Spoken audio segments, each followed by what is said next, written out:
Bonsoir à toutes et à tous et merci de nous retrouver pour votre JT de ce jeudi 18 septembre. Aujourd'hui, en invité, nous recevons Cathy David, chargée de communication à Decabus Marine. Bonsoir Cathy. On se retrouve tout à l'heure avec vous, on va parler de la semaine de la mobilité. Et en chronique aujourd'hui, alors nous retrouvons Christophe pour notre chronique environnement. Christophe, avec quoi on parlera aussi mobilité, vélo. Un peu, oui. Et Josserand pour la chronique santé. Bonsoir Josserand. Bonsoir Myriam. Toi, tu nous parleras des progrès technologiques en matière de santé. Absolument. On se retrouve en fin d'émission. Tout de suite, place à l'information. Quelques semaines après la rentrée des classes, élèves et professeurs ont trouvé leur marque. Au collège Anne-Franck de Grande-Synthe, un nouvel enseignant fait maintenant partie de l'équipe. Joanie Bessard l'a rencontré. On parle souvent de la rentrée des élèves, mais qu'en est-il des nouveaux professeurs ? Découvrir un établissement, un cadre de vie, un fonctionnement, eux aussi ont certaines appréhensions, d'autant plus quand c'est un premier poste. Le collège Anne-Franck a accueilli 2 nouveaux enseignants cette année sur un total de 40 professeurs. L'établissement est le reflet de sa réussite, peu de changements au niveau du corps enseignant. Les postes à pourvoir sont rares car le personnel s'y sent bien et fait ici en général toute sa carrière. Donc c'est vrai que les gens se sentent bien ici et je crois qu'on essaie de faire en sorte qu'ils le soient bien et donc ils restent, forcément. Une sensibilisation est faite par les anciens auprès des nouveaux professeurs car le premier effet face aux élèves est un moment à ne pas rater. Donc j'imagine que pour des jeunes nouvellement nommés, la rentrée est un moment important parce qu'on sait très bien que les premiers pas que fait un enseignant dans la cour, le premier jour, sont des pas très importants physiquement au niveau impact sur les élèves. Les élèves sont très sensibles à la démarche, l'attitude, le visage, le sourire, les premiers mots prononcés. Et ça peut conditionner toute l'année scolaire. Bénédicte Duhamel, 25 ans, originaire de Dunkerque, est la petite nouvelle dans ce collège en tant que professeur stagiaire certifié de lettres modernes. Avec un bac L, une licence de lettres modernes, elle pensait d'abord devenir professeur des écoles. En ratant le concours, le destin a fait qu'elle a trouvé sa véritable vocation après 2 années de remplacement dans d'autres structures. C'est la révélation, elle sera professeure de français. J'ai toujours voulu faire ça, toujours enseigner, même si j'étais plus partie sur professeur des écoles à la base. J'ai pu faire mes stages dans des écoles primaires et c'est réellement quand je suis arrivée en tant que contractuelle dans un collège que là je me suis dit je garde le français, c'est ça que je veux faire, j'aime bien ce contact plus avec les adolescents que je connaissais d'ailleurs parce que j'étais entraîneur de tennis et que j'entraînais déjà des ados.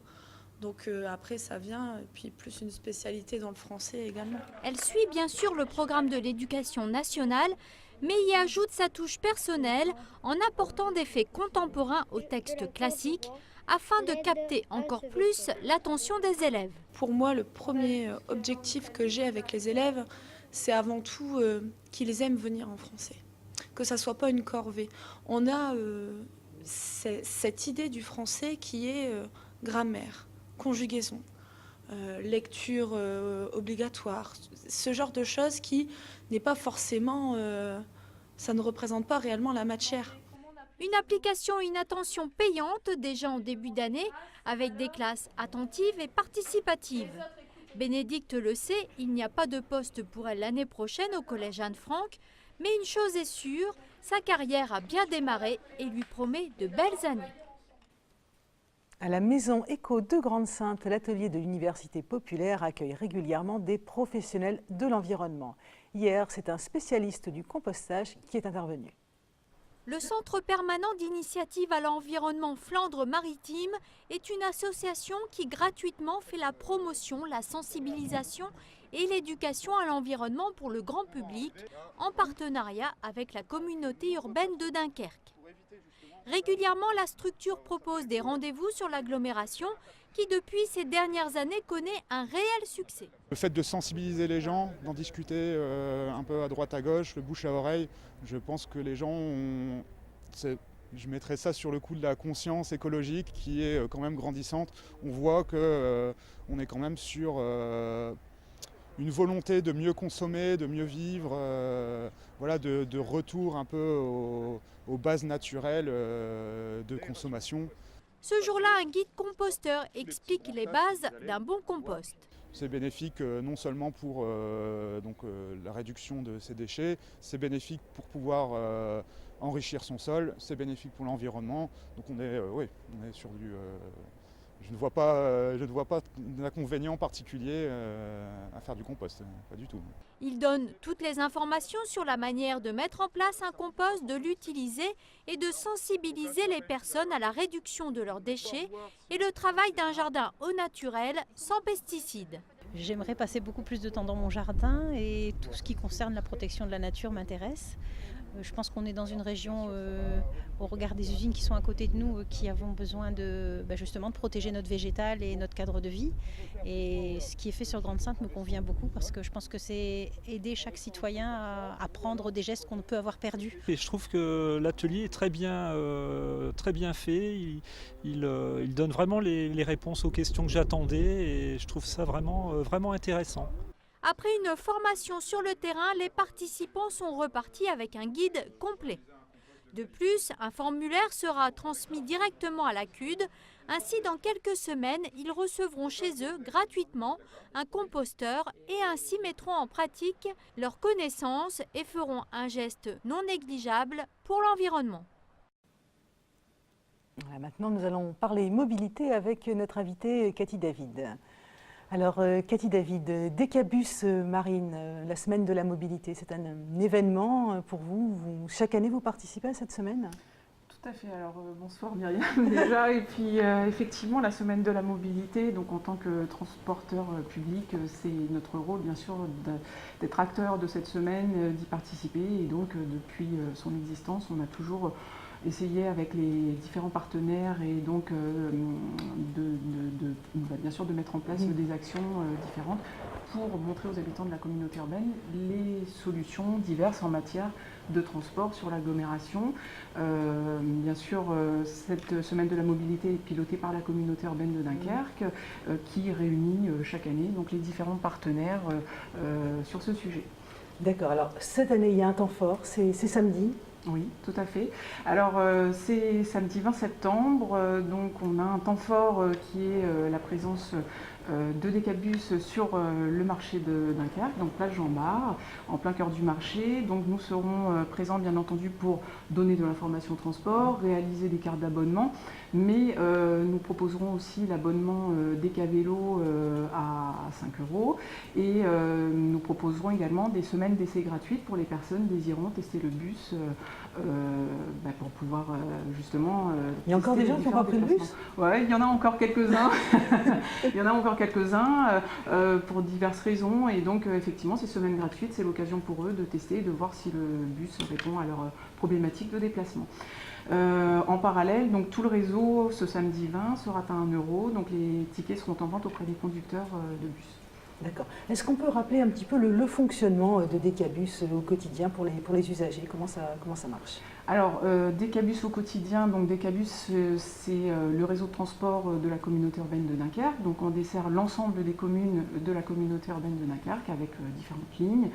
Le service Décavélo fait partie de Décabus également, donc mandaté par la communauté urbaine de Dunkerque en termes d'exploitation. Le Décavélo, là, qui a maintenant un an d'existence. Voilà, tout à fait. Donc 1 an d'existence sur lequel nous reviendrons prochainement. Mais dans tous les cas, c'est vrai qu'on essaie en tant que transporteur de proposer des solutions diverses pour les habitants de l'agglomération. Donc de cette façon, on mène avec la communauté urbaine de Dunkerque les caps mobilité. Donc Christophe connaît bien le sujet aussi. Il y en avait un ce matin, voilà. Donc les caps mobilité, en fait, donc la communauté urbaine de Dunkerque réunit les différents partenaires mobilité, en fait, à la fois dans ses locaux, dans les locaux de la mairie de Dunkerque. Donc il s'agit bien entendu de la SNCF, de l'ADAP, de la Maison de l'Environnement, de la plateforme de covoiturage, de Decabus, et puis des voitures électriques également. Donc pour montrer toutes les possibilités de déplacement qui peuvent se faire sur l'agglomération. Et ces caps mobilité, bien entendu, ont été tenus donc aujourd'hui à la communauté urbaine et mardi à la ville de Dunkerque pour les déplacements domicile-travail des agents, mais aussi pour le public étant présent dans ces bâtiments publics. Bien, merci Cathy David. On va passer à la chronique avec Christophe. Sans transition. Sans aucune transition. Oui, alors moi c'est plus pour parler de l'opération des marquages des vélos. Effectivement, dans le cadre de la semaine de la mobilité, fut un temps, cette semaine était bien bordée à la communauté urbaine de Dunkerque et l'ensemble des partenaires que Cathy a pu citer. Je rajouterais juste, parce que ça a aussi été un point fort dans les semaines de la mobilité, c'était toute la modification dans l'hypercentre-ville de Dunkerque du plan stationnement et de l'accompagnement par Vinci sur ces choses-là, avec les parkings avec des tarifs différents, les parkings gratuits et surtout les navettes qui permettent du Stade Tribu ou du Molin de rejoindre le centre-ville de manière gratuite. Et ça a été une vraie révolution dans la mobilité en général. Il ne faut pas perdre de vue que cette semaine de la mobilité, il y a 10 ou 15 ans en arrière, ça s'appelait la journée sans voiture, qui était un peu péjorative, ou en disant faites autrement que venir en voiture, mais c'est plus pédagogique de dire venez autrement qu'en voiture, parce qu'il y a d'autres solutions qui existent, de la marche à pied à l'usage du vélo, le sien, mais maintenant avec le Décavélo, si je ne me trompe pas, les chiffres que j'ai cru entendre hier ou mardi, c'est 3000 abonnés en un an, ce qui est fantastique, je trouve, et qui, pour promouvoir l'usage du vélo, nous on participe, c'est vrai. On va demander à ton voisin s'il prend des Décavélos, s'il utilise sa voiture, s'il est sensible à tout ça. Dès qu'on peut prendre le Décavélo, c'est très pratique. Je trouve que c'est vraiment une idée révolutionnaire. Ça repense tout à fait les déplacements en ville. Effectivement, on l'évoquait un peu tout à l'heure, lorsqu'il y a du beau temps à Dunkerque, on sait qu'il ne pleut jamais, eh bien, c'est évident que l'usage du Décavélo, ça a vraiment été la vraie bonne idée sur le déplacement à Dunkerque. Oui, et donc du coup, nous, voilà, pour ces choses-là, ça rebondit un peu sur ce que la maison fait depuis quelques années avec le marquage des vélos. Et dans le cadre de la semaine de la mobilité, on propose à tous les établissements scolaires du Dunkerquois, collèges et lycées, qui ont des parcs à vélo, de pouvoir utiliser les aménagements urbains, leur faire découvrir. Et donc ces semaines de la mobilité sont des points forts pour faire une piqûre de rappel. Alors c'est vrai que c'est le début de la rentrée scolaire, tous ne sont pas prêts, mais il fait encore beau, on en profite. Il y aura la période hivernale qui va modifier la mobilité et on prendra sa voiture parce qu'il pleuvra, qu'il fera froid, etc. Et donc cette semaine de la mobilité à Dunkerque, elle dure pour nous un peu plus que 15 jours. Ça a été la plaquette réalisée par la communauté urbaine de Dunkerque sur l'ensemble des événements vélo sur toute l'année. Il y a eu deux plaquettes différentes qui sont sorties que vous avez déjà pu voir.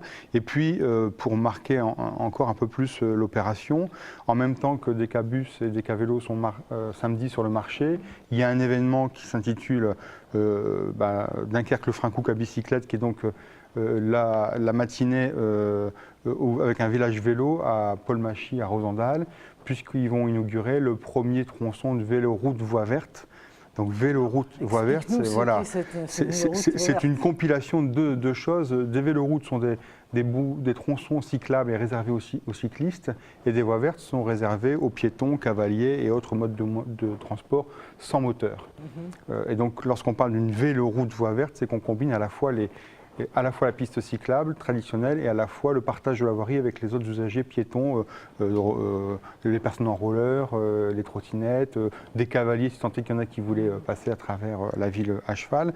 Donc là, il y a un premier tronçon qui vient d'être mis en place. L'idée de cette véloroute voie verte, c'est que d'ici quelques années, on n'est pas 3 km de véloroute voie verte à Dunkerque, mais qu'on en ait 50 ou 100 qui relient la frontière belge pour relier la LF1, donc la route cyclable qui vient depuis le Danemark là-bas, jusque Bordeaux ou plus loin, en passant par la côte, avec à la fois des zones certes un peu de transition urbaine où on est mélangé à la circulation, mais surtout un maximum de tronçons où on est suffisamment à l'aise et protégé, et protégé de la circulation. Quand on fait du vélo, effectivement, c'est les pistes cyclables et la protection des cyclistes. C'est sur le principe, là, nous, quand on aborde ces choses-là, l'idée, c'est bel et bien le partage de la voirie.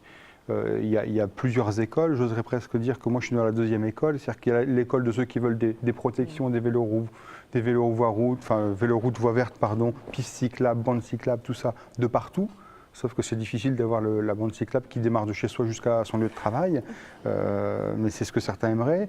Et d'autres, un peu comme moi, qui est de dire c'est vrai qu'à certains endroits il faut des protections parce que le trafic est important, et à d'autres, lorsqu'on est dans une zone de quartier, dans une zone intense urbaine de centre-ville, eh bien c'est le bon sens qui l'emporte et le partage de la voirie entre tous, qu'on puisse emprunter les couloirs de bus et se les partager vélo-bus, ou qu'on puisse, lorsqu'on est en zone 30, eh bien la zone 30 c'est ouvert à tout le monde, donc pas besoin de matérialiser au sol la bande cyclable, mais de bien prendre conscience qu'effectivement, si aujourd'hui je suis en vélo, hier ou demain je serai de nouveau en automobile sans doute, et que je fais attention autant à moi qu'aux autres. Donc voilà, samedi matin, il y aura au village. Tous à aller au village. Oui, il y aura une douzaine de partenaires, des cas vélo, mais aussi la maison de la promotion de la santé, la maison de l'environnement. Vous allez tous vous retrouver samedi. Ben, en fait, oui, c'est un petit village Dunkerque, on se connaît tous, et donc on sera tous présents pour justement l'inauguration de ce tronçon, avec le point fort à 10h30, mais de 9h à 12h, nous serons là pour marquer les vélos et sensibiliser les gens à la pratique du vélo, comme la DAV, comme le service des sports de la ville qui refera des stages de remise en selle, donc un petit peu démystifié pour certains. Les enfants, ça va, ils savent, mais nous, des fois, on a abandonné le volet depuis 10 ans, et puis le reprendre, est-ce que je vais y arriver? Est-ce qu'il n'y a pas trop de circulation? Est-ce que voilà. Donc des petites combines, des petites astuces, comment se placer en ville, comment se placer dans le flux de la circulation. Voilà. Donc on sera nombreux. Je vous invite à tous venir samedi matin de 9h à 12h près de la salle de sport Paul Machy à Rosendal. Eh bien, merci Christophe, l'invitation est lancée. Puis le vélo, c'est bon pour la santé. Oui. Hein, quelle belle transition, Josserand. Magnifique transition, Myriam. Mais c'est vrai, Christophe l'a dit, les deux sujets environnement-santé sont intimement connectés. Hein. Et c'est vrai que lorsque la maison de promotion de la santé vient sur la véloroute Voie Verte, c'est aussi pour rappeler que le vélo, c'est une activité physique et que c'est quand même l'activité physique le premier producteur de bonne santé. Tout à fait. Et là, aujourd'hui, tu vas nous parler des progrès technologiques de la santé. J'ai été marqué. Pour cette rentrée, là, tu veux prendre de l'avance. Oui, il faut regarder le monde de demain, et, voilà. Et je pense que ce qui est important aussi dans le domaine de la santé. J'ai été marqué par un livre qui est sorti cette année, L'homme de 1000 ans est né. C'est le docteur Alexandre, Laurent Alexandre, qui est notamment un expert, chirurgien urologue, qui est très affirmé dans le cadre des nouvelles technologies. C'est le fondateur de Doctissimo. Et il a repéré au mois de janvier dernier que Google était en train de racheter quantité de nouvelles entreprises qui tournaient autour des nouvelles technologies et plutôt des technologies de pointe. Et tout ça a donné effectivement une certaine réflexion à quantité de chercheurs qui me semblait intéressant de pouvoir partager ce soir. Mais nous t'écoutons. Simplement de dire que c'est vrai que depuis la Seconde Guerre mondiale, les progrès n'ont cessé de s'accélérer. Ils n'ont cessé que s'accélérer. Alors au départ, c'était le cryptage et le décryptage plutôt dans l'espionnage des communications entre ennemis. Et puis, il y a eu la bombe atomique. Et à partir de ce moment un peu triste, avec la paix qui est revenue tout doucement, les progrès militaires sont devenus des progrès civils. Et là, les chercheurs ont rapidement avancé, notamment dans le milieu de l'informatique. Et ça, tout le monde peut comprendre très facilement autour de la table. Nous sommes tous interconnectés, nous avons tous des objets connectés. Dans ces progrès de l'informatique, ces progrès de l'informatique sont absolument exponentiels. Et là, au jour et au moment où je vous parle, dans tous les laboratoires de la planète, que ce soit en Inde, aux USA, en France, en Europe, quantité de chercheurs commencent à avancer dans des domaines dans lesquels aujourd'hui on n'avait jamais pensé pouvoir y mettre un jour les mains, et en tout cas trouver un jour des résultats. Ces domaines, ils sont tout à fait connus, on les appelle les NBIC. Alors c'est quoi NBIC ?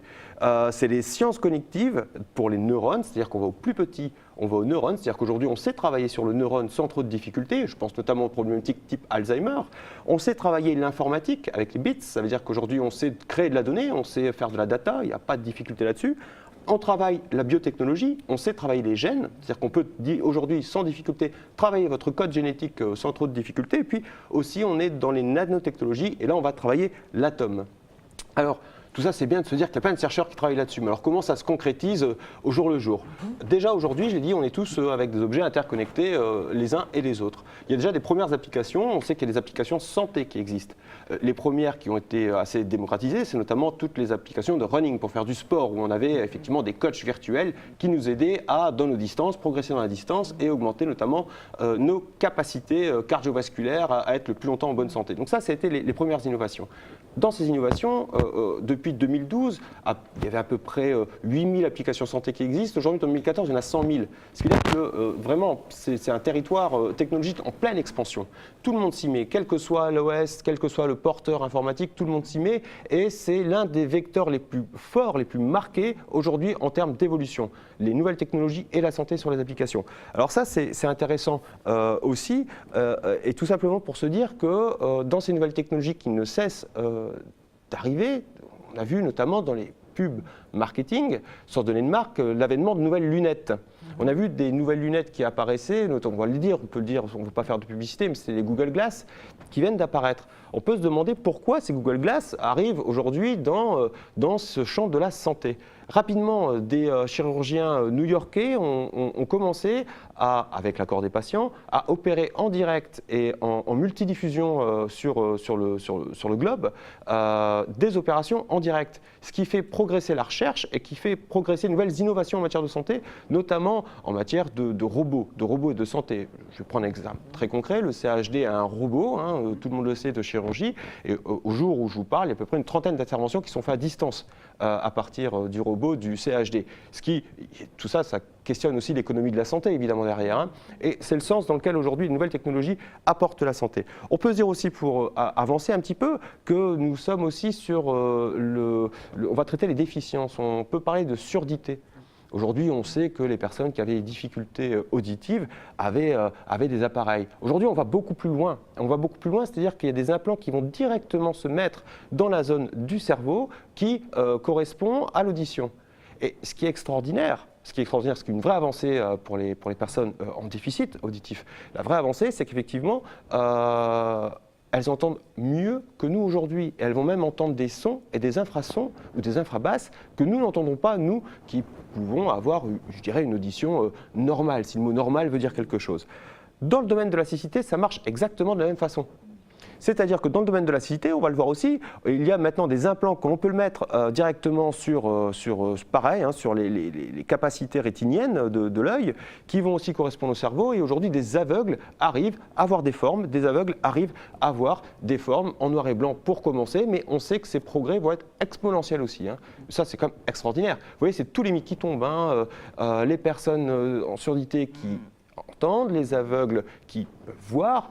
On peut se dire comment arrêter cette technologie. On a déjà entendu ça il y a longtemps, mais ce n'était pas tout à fait la science. C'est de la science-fiction. Oui, ou c'était des croyances. Absolument, absolument, c'était des croyances. Et on voit bien qu'aujourd'hui, tous ces mythes tombent les uns après les autres. Encore une fois, tout ça, c'est la recherche technologique, celle que j'évoquais tout à l'heure, les fameuses NBIC. Croyez-moi, vous allez beaucoup en entendre parler dans les prochaines années. Est-ce que c'est donné à tout le monde, tout ça? Parce que pour l'instant, c'est... Aujourd'hui, il y a effectivement... un traitement qui coûte très cher. Absolument, c'est les traitements que peu de personnes aujourd'hui pourront se payer, il faut dire les choses comme elles sont. Surtout que tous les pays ne bénéficient pas d'une sécurité sociale non plus, faut-il le rappeler. On est vraiment sur une échelle mondiale à cet effet. Néanmoins, on se disait aussi dans les années 80-90, qui pourra bénéficier d'Internet? Ce qui veut dire qu'il y aura une démocratisation évidente de la technologie. Et les médecins aujourd'hui qui sont en train de travailler sur ce type d'appareillage et sur ce type d'outils, nécessairement vont continuer à faire avancer la recherche et les sciences dans ce domaine. Là, un petit complément, j'ai rencontré quelqu'un de mon entourage qui s'est fait opérer il y a quelques mois par rapport à un problème de surdité et qui vient de se faire mettre un implant magnétique là, pour non plus entendre avec l'oreille, mais où c'est un réapprentissage de l'orthophonie. Là, il a passé des mois en orthophonie pour réapprendre à comprendre les syllabes et les mots. Bon, le coût, il m'a dit, l'implant, 17 000 €. Bon, je ne sais pas comment ça a été pris en charge, mais voilà. Mais je pense qu'effectivement, Josserand a raison de le dire. Aujourd'hui, c'est exorbitant, mais demain, ça le sera beaucoup moins. Et je pense que pour ces gens-là, c'est quand même une vraie solution, même si on peut craindre parfois sur certaines nouvelles technologies. Les nanotechnologies n'apportent pas que du bon, mais il y a sans doute des choses qui sont intéressantes en termes de santé pour le demain, quoi. Si on doit continuer un petit peu cet inventaire à l'après-vert, on s'aperçoit qu'il y aura encore des lentilles aujourd'hui qui sont développées. On sait que notamment on a un territoire qui est très touché par le diabète.